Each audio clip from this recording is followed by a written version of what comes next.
नमस्कार दोस्तों, आप देख रहे हैं बिहार न्यूज़। मैं हूं शशि रंजन।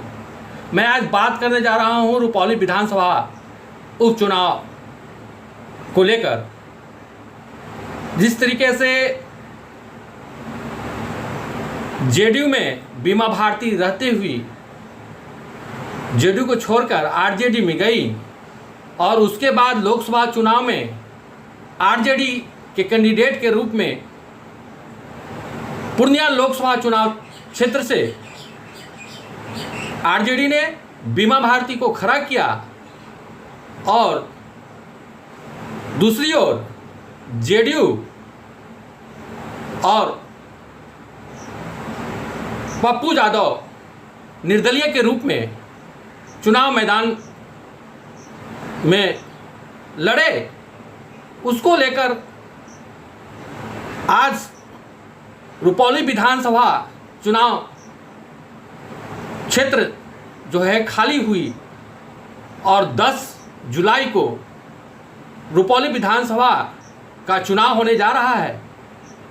ऐसे में आज हम बात करेंगे पप्पू यादव की बात को लेकर कि उन्होंने आज जो है एक चाल चल दी है रुपौली विधानसभा चुनाव को लेकर और उन्हें रुपौली विधानसभा चुनाव को लेकर घोषणा की है और रुपौली के लोगों से, जनता से यह हाथ जोड़ के अपील किया है।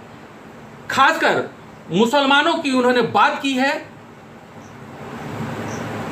अति पिछड़ों की बात की है और इस पर उन्होंने हाथ जोड़कर मुसलमानों से आग्रह किया है उनके कि आप जो है रुपौली उपचुनाव में अपने स्वयं विवेक का जो है परिचय दें और मतदान करें। उन्होंने मुसलमानों को पैर जोड़कर विनती भी की है कि आप जो हैं एक अच्छा निर्णय लें और रुपौली को चरागाह बनने से बचाएं।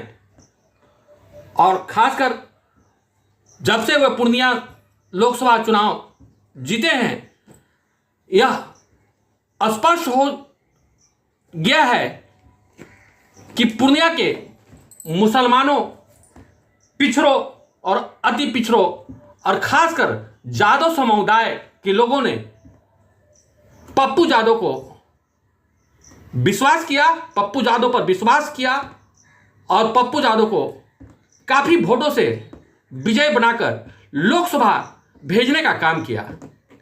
और आज बात रुपौली विधानसभा की जा रही है। पप्पू यादव खुल कर आए और उन्होंने बात की मीडिया से और लोगों से आग्रह किया कि जो भी होगा पूर्णिया के लिए एक ही काफ़ी है। पप्पू यादव को साफ इशारा था कि पूर्णिया के लिए मैं ही काफ़ी हूं। उन्होंने कहा कि रुपौली का 40 सालों तक विकास नहीं हुआ है और इन 40 सालों में रुपौली जो है आज कहीं न कहीं जो है पिछड़ा है। उन्होंने कहा कि मैं शरीर को बेचकर भी रुपौली का विकास करूंगा, मैं एनएच लाऊंगा, एनएच का विकास करूंगा, पुलिया और जो भी होगा उसके लिए पप्पू यादव ने जनता से वादा किया। यह कहीं न कहीं पप्पू यादव की भावनाओं और उनके विकास यात्रा को लेकर उनके मन में जो एक मानचित्र उभर रही है, वो कहीं न कहीं वो इस पर जो है अमल करते हुए नजर आ रहे हैं। और आज जिस तरीके से चुनाव का रणनीति है उसमें बीमा भारती आरजेडी से, जेडीयू से कलाधार प्रसाद मंडल दोनों के सामने आमने सामने का भिड़ंत दिखती हुई नजर आ रही है। ऐसे में विकास को लेकर पप्पू यादव ने जिस तरीके से वादे किए, और पप्पू यादव सक्रिय भी हैं, उन्होंने नितिन गडकरी से मुलाकात की दिल्ली में, लोकसभा चल रही थी, और उसके बाद उन्होंने विकास को लेकर आज पूर्णिया को और पूर्णिया के जनता को यह विश्वास दिलाने की भरपूर कोशिश की है। उन्होंने यह कहा कि जब तक मेरी जिंदगी रहेगी मैं लोगों के दुख दर्द में साथ रहूंगा, पूर्णिया के लोगों के साथ रहूंगा। और जिस तरीके से उन्होंने आज अगर बात की जाए आम जनता की जुड़ी हुई समस्याओं को लेकर, तो उन्होंने पूर्णिया अस्पतालों का भी निरीक्षण किया है और जनता से उन्होंने फीडबैक भी लिया है कि आखिर आप लोग को सुविधाएं मिल रही है या नहीं। और जिस तरीके से उन्होंने विभिन्न मुद्दों को लेकर विभिन्न समुदायों में आज वार्तालाप और बैठक कर रहे हैं, वह कहीं ना कहीं यह दिखती हुई नजर आ रही है कि वाकई में पूर्णिया की जनता के लिए वो तत्पर हैं, उनके विकास यात्रा में उनके साथ चलने को तैयार हैं। अब इस विधानसभा में जिस तरीके से पप्पू यादव ने आकर लोगों से आग्रह किया है, वह कहीं ना कहीं यादव निर्दलीय कैंडिडेट होने के बाद कांग्रेस के साथ लोकसभा सदन में खड़े नजर आए और कांग्रेस के हर विचार से अपने आप को जोड़ते हुए नजर आए।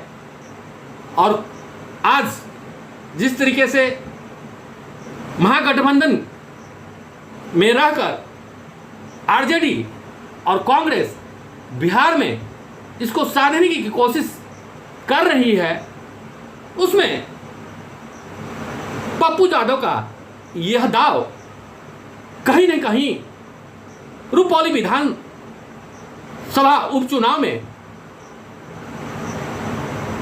डैमेज कंट्रोल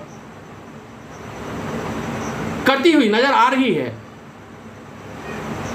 आरजेडी को।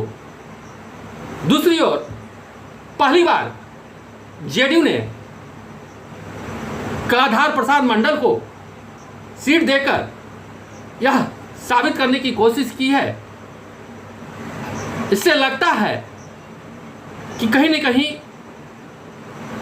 जेडीयू जातीय समीकरण को साधने की कोशिश की शुरुआत रुपौली उप विधानसभा चुनाव से करती हुई नजर आ रही है, क्योंकि 2025 में बिहार का विधानसभा चुनाव जातीय समीकरण आंकड़ों को मिलाकर